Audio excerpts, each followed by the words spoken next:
Hooray! Hello. This is the book. As luck would have it. If you haven't seen it, I say this, and I'm going to read it because I wrote it better.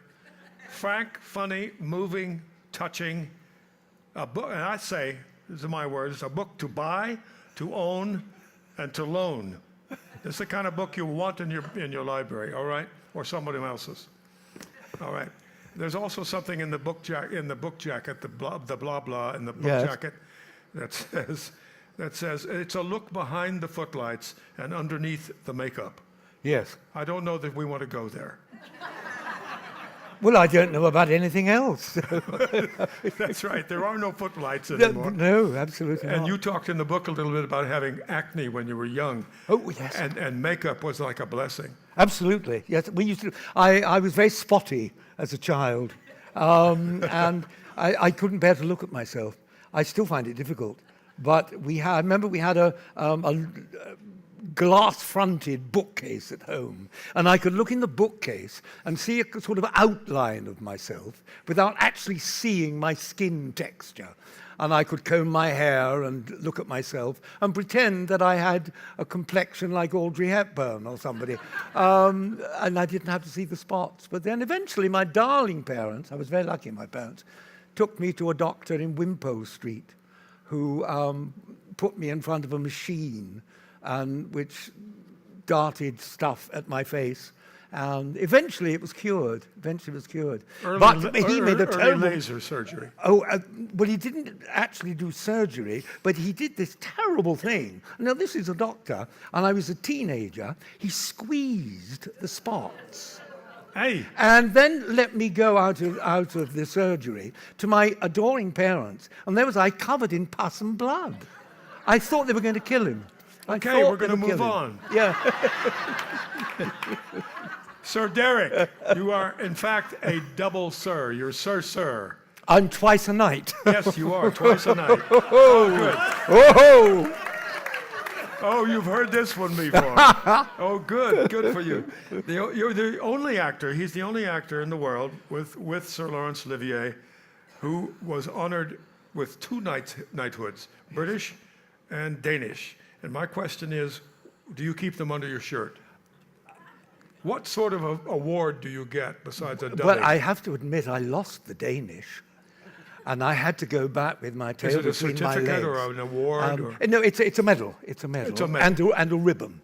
Yes. They both come with a bit of jewellery and a bit of ribbon. Okay. And I lost the Danish one, but they replaced it. I think it was stolen, actually. I don't think I lost it. I think it was stolen. How did becoming a knight change your life? It didn't really.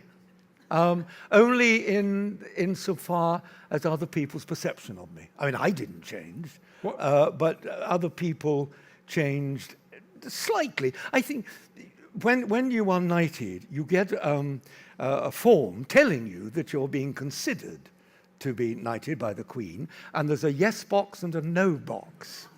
And you have the choice of saying, yes, I will be knighted, or no, I will not be knighted.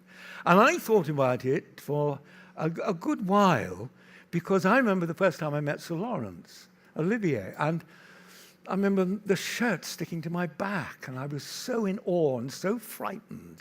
There was the sir who was going to be my boss and my fellow actor. Yeah. And I thought, I don't want that to happen to young actors. I don't want to have that effect on a young actor, that they are frightened of me when they meet me. Tell me, what does a knight actually do?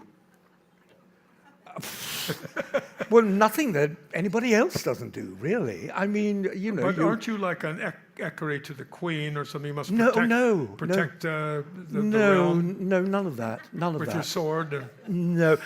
I mean, I went to the palace and the Queen did. Well, she didn't actually do this because she'd broken her arm in a horse riding accident. So this arm was in plaster, and she had the handbag on the plaster, and. She could do that, but she couldn't do the ribbon with this arm. So the equerry had to do that. And then she has to do about 250 people in an afternoon. So you only get, say, 30 seconds with her. And I remember Sort when of like today with this group. she said to me, "Are you working?"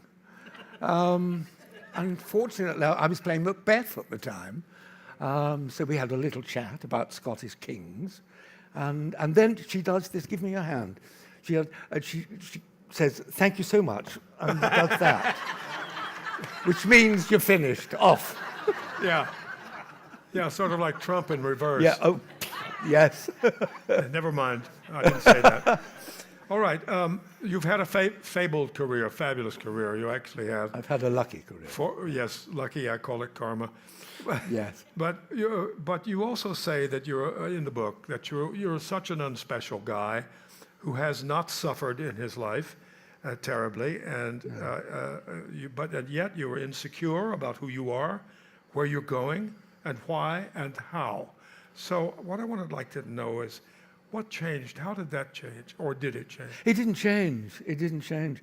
I think I learned to use it, in what I do as a performer, and to use all those insecurities. I was an only child, so I didn't have any siblings to judge myself against, or compete with. So I was on my own. I lived because of that, I think, in a world of imagination, in my own head. Yes. And of course, it was in the days when, in London, certainly, I'm sure it's the same all over the world, kids could play in the street quite safely. And I played with my chums in the street. We made up scenes and stories. We raided our parents' wardrobes and put their clothes on and went out and played doctors and nurses and whatever. And I lived in that world of imagination. And I knew from that high, I think, that I wanted to spend the rest of my life doing that. Tell us about, apropos of this, taking the veil. Oh, taking the veil. It's an example of the wonderful parents I had. My parents, I was very fortunate. My parents were also my friends. They spoiled me rotten. I got all the presents, all the pocket money. But they really kept my feet on the ground. They were wonderful and supported me 350%. But there was a time when I said I used to dress up in my parents' clothes, particularly my mother's clothes, I'm afraid.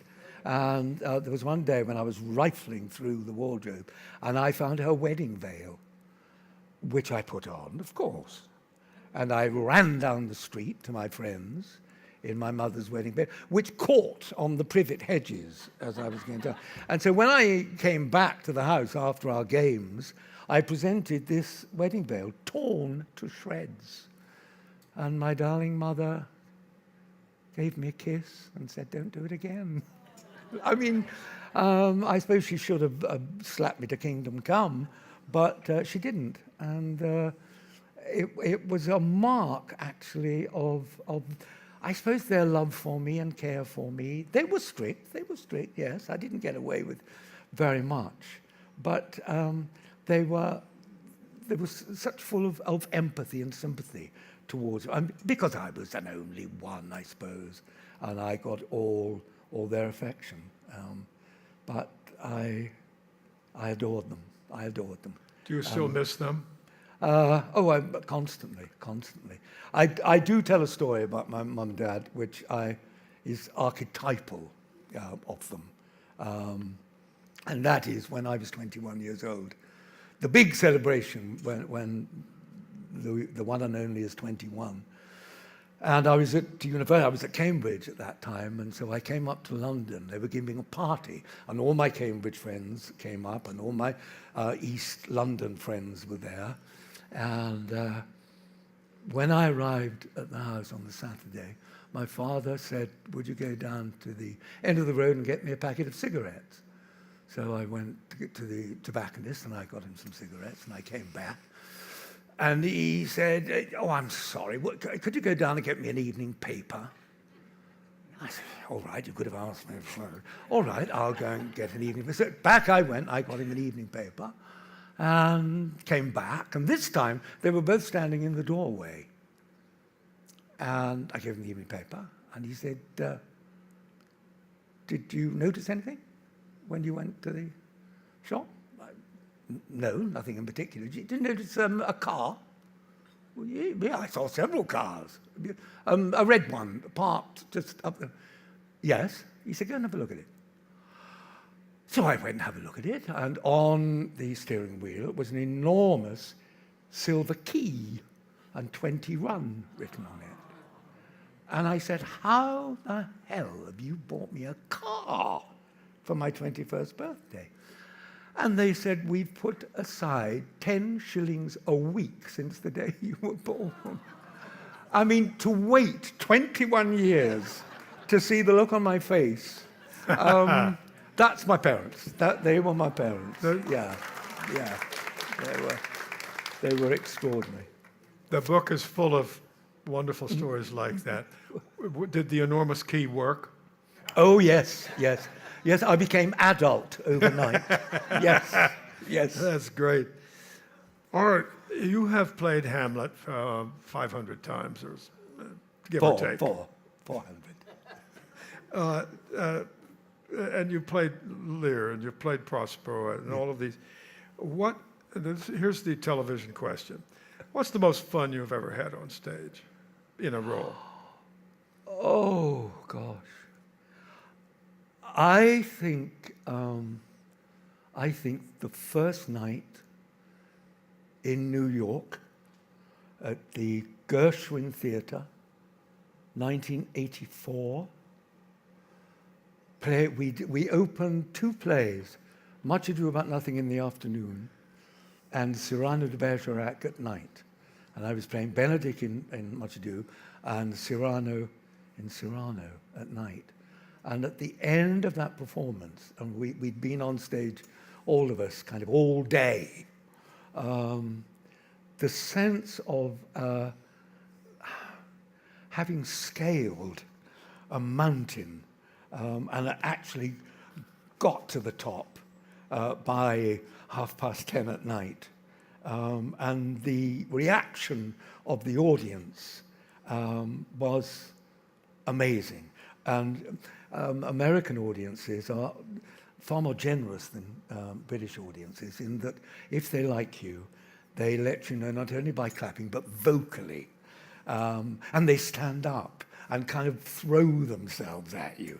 The English are beginning to do it now, but there they were at the Gershwin Theatre on 10:30 on that night.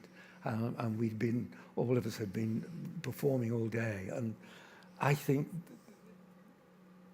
that was the night I really thought that this is why I do it. This is the satisfaction. This is the top. This is the top. And this is why I love the theatre, the job satisfaction of the theatre. Yes. I don't know any rich theatre actors, and I know several very mega rich movie actors, some very, very wealthy television actors. I don't know any wealthy theatre actors. No, but the job satisfaction is the thing that pays, I think. And nobody yells cut.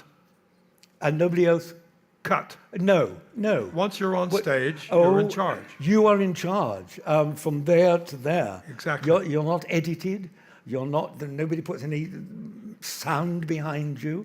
They don't choose bits of you for the public to see. It's you, and it's you, and it's a journey we all go on. I know what's going to happen. I know the plot. I know how it ends, and I've got to take you with me. And on the way, I've got to engage you heart, mind, and soul. And if I can do that, then it's worth the 10 bob at the end of the week. No. Absolutely wonderful. Yeah. What is an actor? Right there in that paragraph. All right. What's the worst time you had as an actor? And I'm asking that because there's a long piece in the book about when you went up, you died. Oh, well, yes, I have dried in my times. Yes, every actor has at some point forgotten the words. Yes, but in fact, that is not the worst one. One of the worst evenings was during that very run of Cyrano, when at the end, I don't know if you know the story of Cyrano de Bergerac, but in the fifth act, and the fifth act is unbearably sad. If you've got the first 4 acts right, it's unbearable, even to read. It's How many people know Cyrano de Bergerac? It's very moving. Oh, look, lovely. Good. Well, by the fifth act, Cyrano comes on. Roxanne, who he's been in love with all his life, she's been a nun for 15 years, ever since her love, Christian, the handsome, beautiful Christian, died at the siege of Arras. Every day over those 15 years, Cyrano has been to visit her in the gardens of the nunnery. This particular day, he's been the victim of an assassination, a successful assassination attempt. He's dying. And he comes on, and she doesn't know he's dying. And he sits down and he says, "Do you remember the last letter that Christian wrote to you from the siege of Arras?" And she said, of course I do it. I've kept it in my bosom all these years. He said, "Would you read it to me?" And she says, "Of course." And she takes it out of her bosom and starts to read. And she's about 2 sentences in, and he joins in and reads it with her, because he wrote it. And she suddenly realizes that he was the one who wrote all those letters. He was the one who loved her, who gave her all that affection, all that love, and gave her his whole soul. And it's the most moving moment, if you've got it right. The Gershwin Theatre, the fifth act, I'm on stage with wonderful Irish actress called Sinead Cusack. And I say, "Do you have the letter?" And she says, "Of course, I've kept it in my book." And I said, "Will you read it to me?"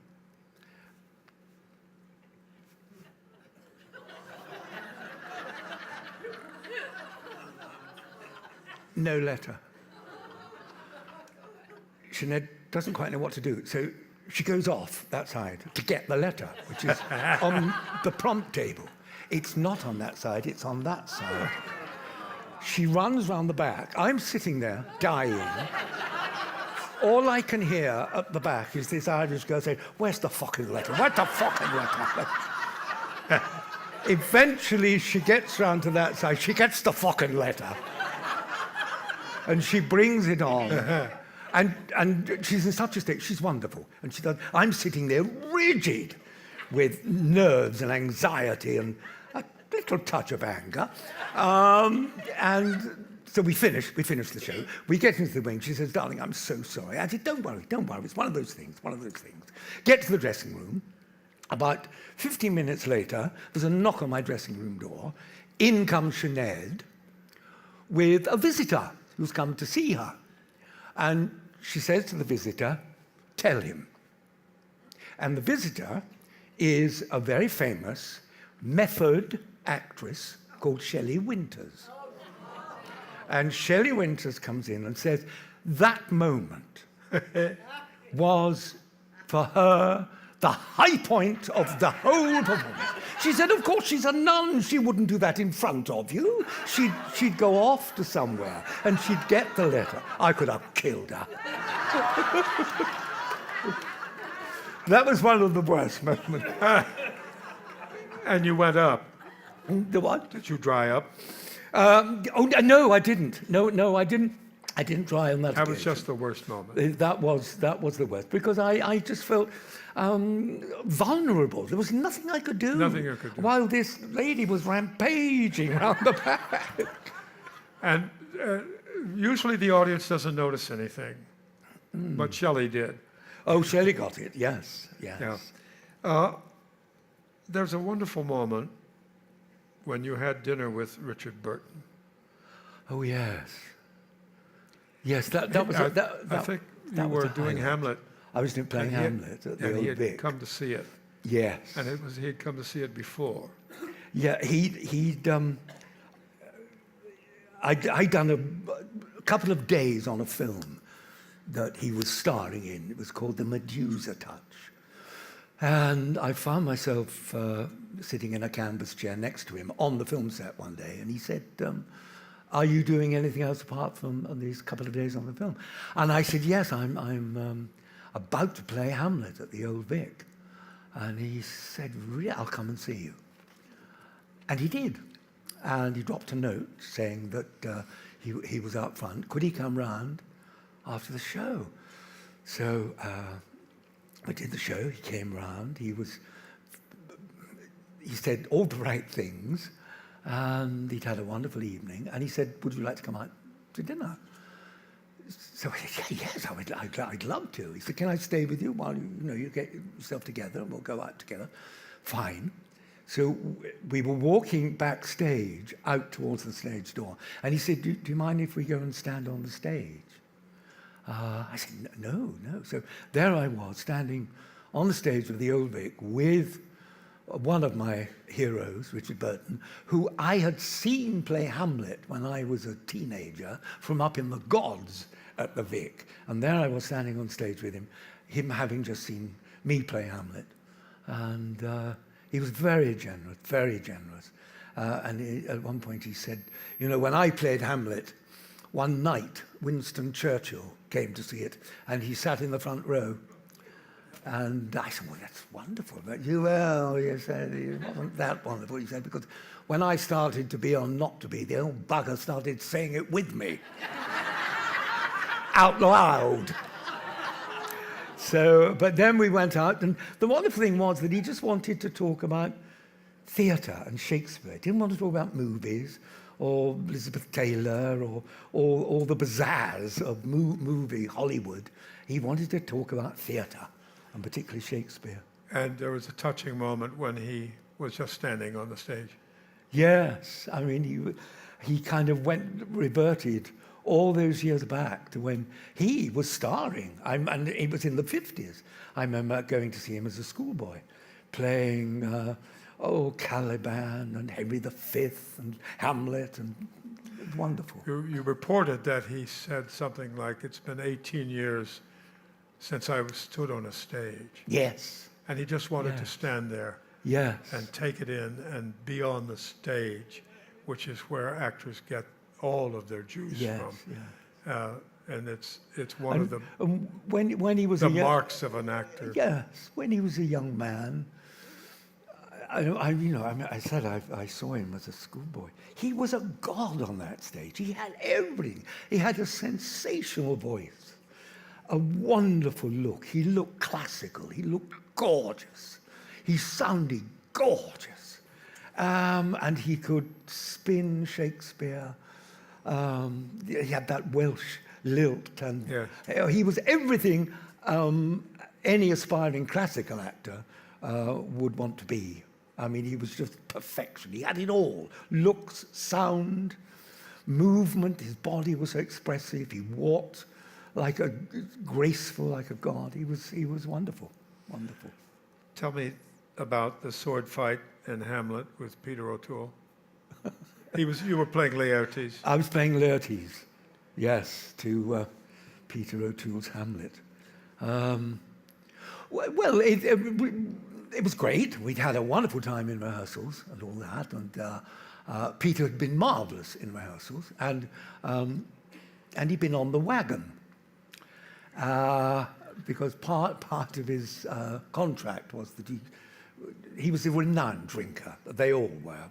O'Toole, Burton, Richard Harris, they were the hellraisers of the theatre.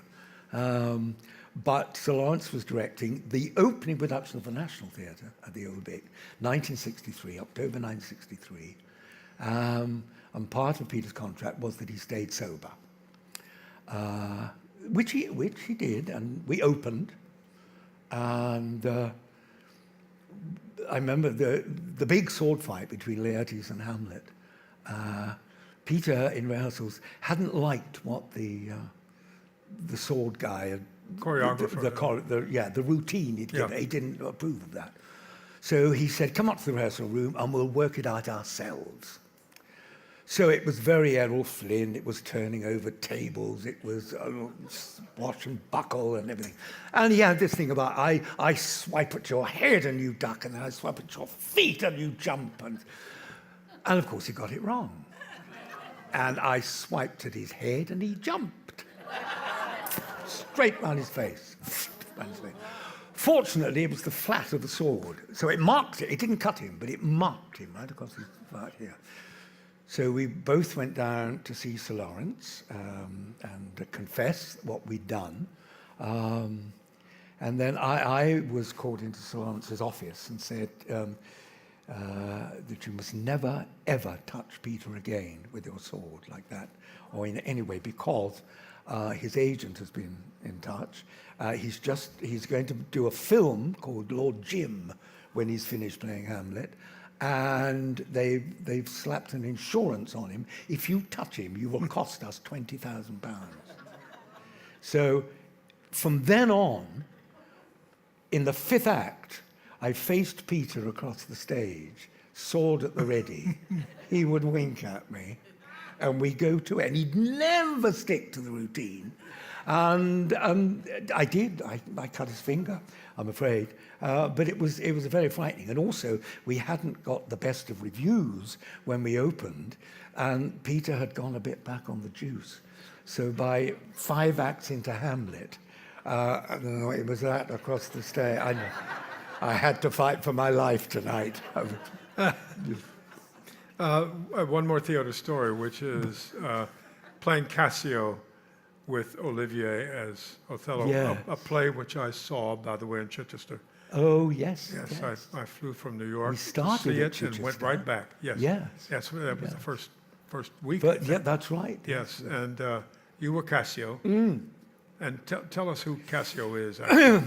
Well, Cassio is the lieutenant, young, upright, straight down the line, Cassio, of whom Iago, of course, as he is of most people in the play, is terribly jealous.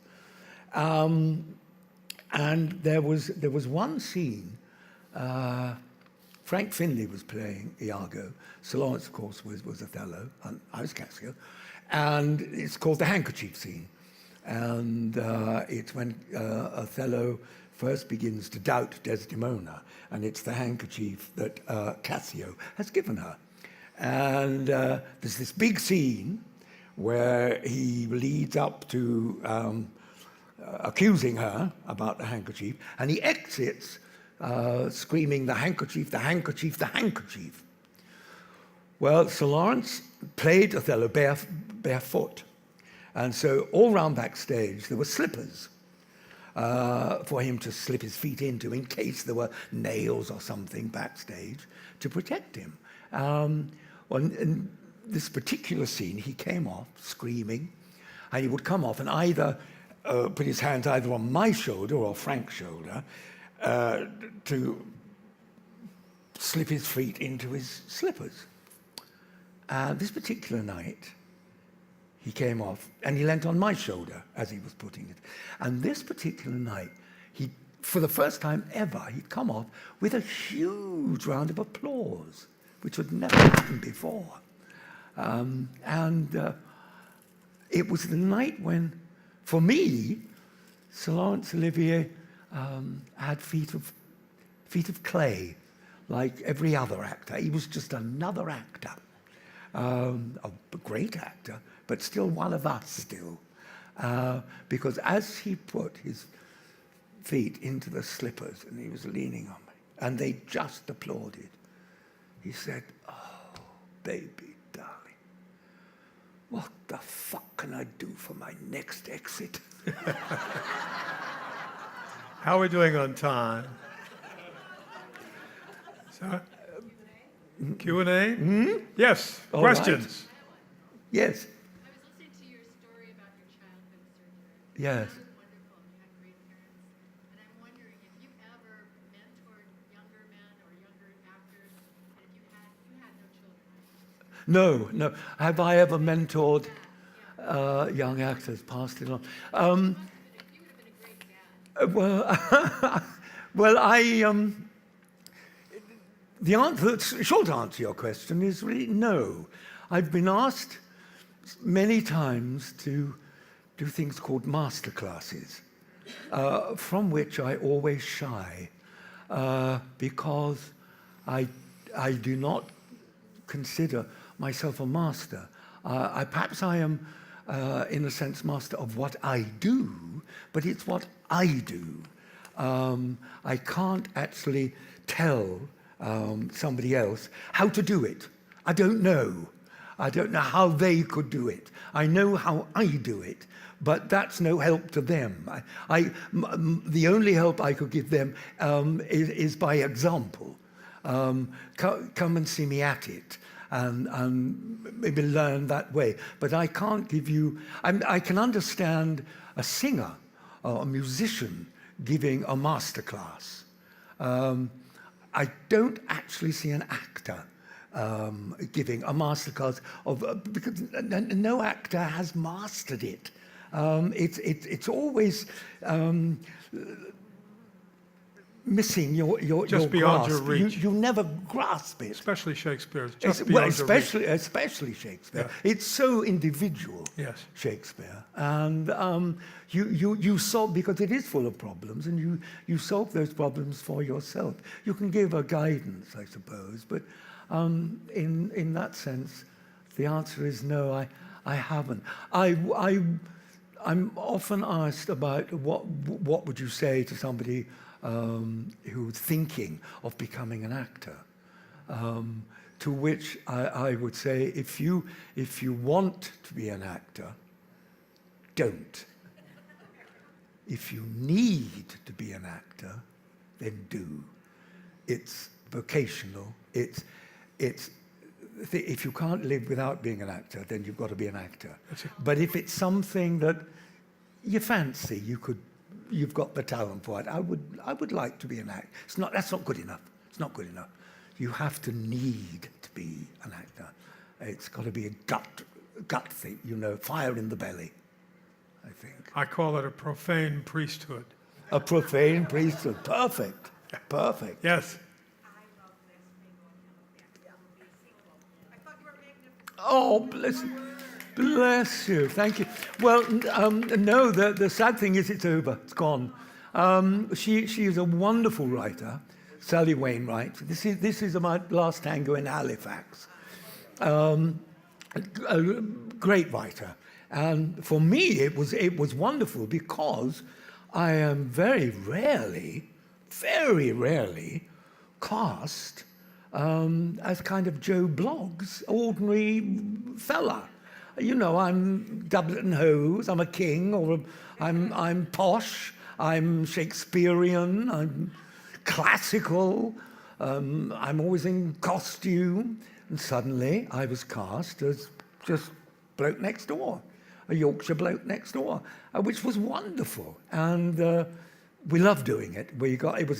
I'm sure that came across, that it was a lovely company, and we adored doing it. And unfortunately, that's it. I was sort of round about the same time. I was doing a television sitcom. I'd never done a sitcom before, with Ian McKellen, called Vicious. And it was about these two gay guys who'd been together. And apparently, I was told, I hope it's true, because it's a nice story, that they showed Vicious and at Halifax on the same night on PBS. And sort of about 8 o'clock, I was married to Anne Reid, and at 10 o'clock, I was married to Ian McKellen. Right? Yes. So, Is there any role that you haven't done that you wished you had? is there any role that I haven't done that I wished I had? Yes. But it hasn't been written yet. I would like to do a role that nobody's seen before. A lot of my career has been doing roles that everybody else has played. So you're always compared to the last one who played it, or the one who played it decades ago, or whatever. It would be a play that has nobody else's fingerprints on it, that I could make mine. It might be out there, if any playwrights are here. It might be there, but... So, But, yes, you're Claudius. I, Claudius, was one of those moments in my career as an actor that every actor, I think, longs for. It's a career-changing role, I, Claudius. And That's when I developed my crush on you. oh, bless your heart. Bless your heart. This lady's swaying a crush on me. But you know, I wasn't first casting for that.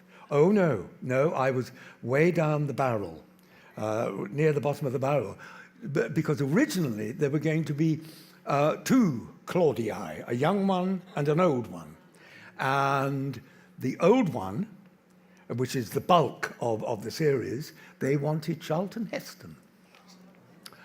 Because I, Claudius, the piece was owned by a company called London Films. And London Films was an American company. So they wanted an American. But that all fell through. And then they wanted a very famous English comedian called Ronnie Barker to play the older Claudius. And then, this is where luck comes in. The producer and the director were a producer and director that I'd worked with 5 years before in a role on BBC Two television in which I'd had to age from a teenager to late 50s. And they said, hey, what about Derek? What about having a Claudius that you stay with and he ages through, and rather than having two, an old one and a young one, let's have the same guy. But of course, the American people didn't know me from a hole in the ground.